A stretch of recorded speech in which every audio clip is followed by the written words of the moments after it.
puisqu'on accueille Pierre Talamon. Bonjour à vous.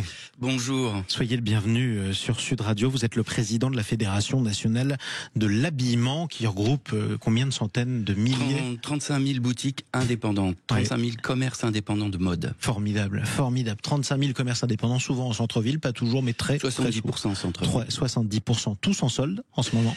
Alors, tous depuis en solde mercredi ou pas en solde, pas en solde. On a des indépendants qui décident de ne pas faire des soldes. On a quelques exemples. Ceux qui font des soldes, de toute façon, le font par soumission, parce que c'est le système qui est organisé comme ça en ce moment, et surtout en début de saison.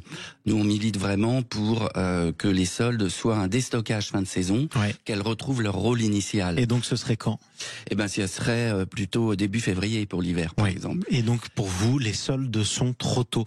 Alors, trop tôt. Je l'ai dit, vous êtes intervenu il y a quelques semaines sur Sud Radio pour le Black Friday. Vous étiez pour le boycott des promotions du Black Friday par vos adhérents au nom de ce que ça encourageait à la surconsommation. Est-ce que ça veut dire aussi que vous encouragez vos adhérents à ne pas faire de promotion et pas faire de soldes ? C'est très compliqué. C'est très compliqué dans le système actuel. On est obligé de suivre l'environnement, si vous voulez. Donc, ne pas faire de soldes, c'est quand même difficile.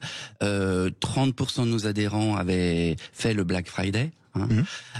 Et là, ce qui est assez rageant, c'est de voir que 2 mois qui sont sans promotion, comme le mois de septembre et le mois d'octobre, on est en progression. Et ensuite, quand arrive le Black Friday, donc en fin novembre, mais enfin il arrive beaucoup plus tôt, c'est pas le 29 novembre que ça se passe, c'est à partir du 15 novembre, on s'aperçoit que le mois de novembre est négatif. Parce qu'il y a déjà des achats qui sont mis en pause, et les 2 premières semaines de novembre ont été catastrophiques, et qu'ensuite vous arrivez au mois de décembre avec des soldes qui arrivent début janvier. Donc c'est un long couloir qui commence, et de promotion, d'attente, d'achat, enfin etc. Donc c'est très difficile de résister à ces promotions et à ces soldes. Évidemment, quand on est client, c'est logique d'ailleurs. Voilà, donc nous, ce qu'on veut, c'est vraiment que d'abord, les soldes n'apparaissent plus comme, si vous voulez, à la clé de voûte de notre écosystème, comme le sacré graal de la profession, parce que on veut se recentrer sur le produit et proposer aux consommateurs, à nos clients, une mode française qui valent la peine. Oui, qui valent la peine. C'est quand même un changement de philosophie, ce que vous C'est un changement de philosophie. On appelle moins, acheter mieux, et acheter moins, acheter mieux. On appelle vraiment un Grenelle du textile habillement avec les autres fédérations. Ce qui se passe aujourd'hui, c'est qu'on a quand même la fédération du prêt-à-porter féminin qui nous rejoint sur ce thème de décalage des soldes, de régulation des promotions.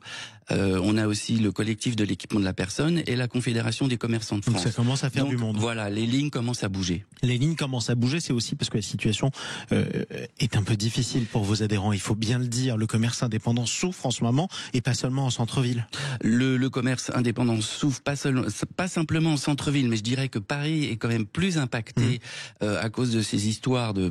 je vais faire une petite digression, mais on va pas en parler longtemps, des zones à trafic limité qui rendent l'accessibilité voiture difficile à Paris. Alors on peut je parle de la province, je parle de la province et des gens qui ne peuvent pas prendre les transports en commun. Ça, c'est un problème crucial. On le rappelle, dans les grandes métropoles, d'abord vous avez des zones à faible émission qui se sont durcies depuis le 1er janvier. En d'autres termes, vous avez une vieille voiture critère 3. En théorie, vous n'avez plus le droit de rouler à l'intérieur. Et la capitale, la maire de Paris, a rajouté une autre couche qui est celle de la zone à trafic limité. Là, carrément, vous n'avez pas le droit de traverser une zone de l'hypercentre de la capitale, évidemment, pour les commerces qui sont dedans. Et il y a une confusion entre zone de destination et zone de trafic. En gros, les gens viennent plus en voiture chez vous. Non, voilà, et c'est un souci. On est pour un environnement urbain apaisé, ça c'est certain, mais on est pour trouver l'équilibre, parce que c'est le commerce qui fait la ville. Est-ce que vous appelez quand même nos auditeurs à se rendre dans les commerces indépendants pour faire les soldes ? Bien sûr, parce qu'ils trouveront des bonnes affaires sur des articles qu'ils aiment, et en même temps, ils trouveront aussi des articles non soldés. Ça sera des achats coup de cœur. Effectivement, en fait, des achats coup de cœur, ça peut toujours servir. Merci beaucoup d'être intervenu sur Sud Radio. Pierre Talamon, je le rappelle que vous êtes le président de la Fédération nationale de l'habillement. Ça nous est tous arrivé, on entre pour acheter quelque chose en promotion, puis à la fin on part avec quelque chose qui n'était pas du tout en promotion, mais qui était trop beau, on voulait le prendre. La mode, c'est l'émotion. Quand on peut, parce qu'on peut pas toujours, mais c'est important de le rappeler.